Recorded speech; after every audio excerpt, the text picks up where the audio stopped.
Good morning, this is Randy. So I'm pretty sure that most public schools and charter schools have now made it a practice to educate the kids on bullying, and some of them even have anti-bullying week or anti-bully month. They put posters around. I'm not sure quite what they teach. I think they teach what bullying is, and uh, that maybe that you need to tell someone. And I'm not sure if they teach how to cope with bullying, but I think it may be more just about how to identify it. And um, hearing, one class or one talk about how to cope with bullying. I mean, yeah, it's nice. It's a start. Um, but I just hope that it's not being minimized in terms of the fact that coping with bullying needs to be something that's ongoing. And it's not something that's just experienced in childhood, and it's not just experienced by your friends, but it's by your siblings, by your, I should have said classmates, not necessarily friends, hopefully. It's also experienced by your family, parents, adults, definitely in the workplace when you get older, in college, in romantic situations, pretty much every place you can think of, there are going to be opportunities for bullies to bully. And, oh my God, my cute cat. So anyway, I think that I hope that they're teaching about coping with bullying rather than stopping it. It's about as easy to stop bullies as it is to, stop a narcissist. So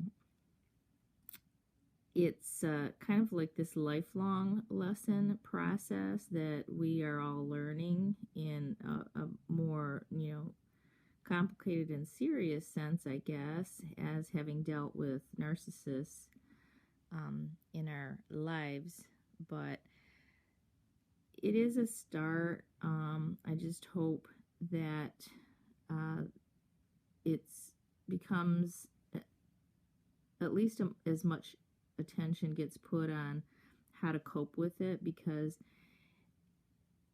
I think it's pretty impossible to end bullying. Bullying is so pervasive, and it doesn't even have to be done with words. It can be like nonverbal. It's done behind your back.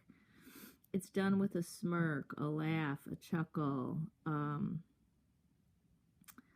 gesture, um, you know, a childhood version of the smear campaign.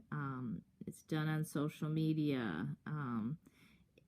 And it's not really something that anybody's going to stop.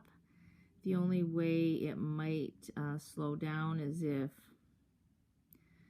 the bulliers feel shame, which we know that's probably unlikely, or if they're shamed publicly, I guess. And any kind of public shaming is not really what the U.S. is into anymore.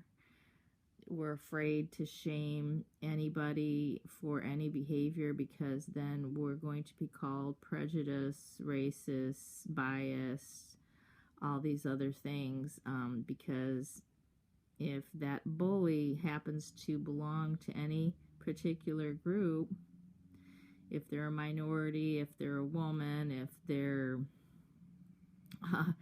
poor, if if they're disabled, if they have a mental illness, if they were abused as a child, they want to have more rights, specific rights, and pretty much it negates, or it balances itself out as the bullier if you can claim association with some kind of minority group that was put down or subjugated in the past as a group, even if it wasn't done to you personally in your lifetime.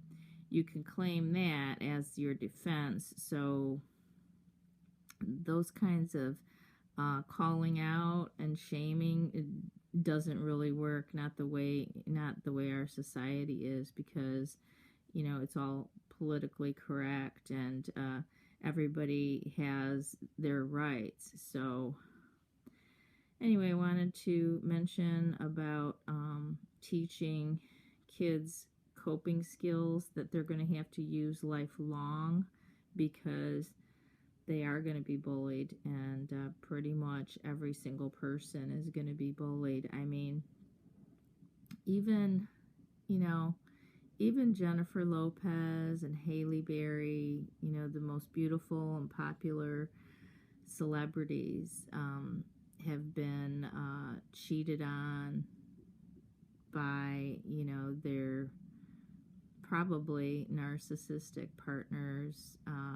So no matter how rich you are, how beautiful you are, and how smart you are, you're going to be dealing with bullying, because that's just how it is.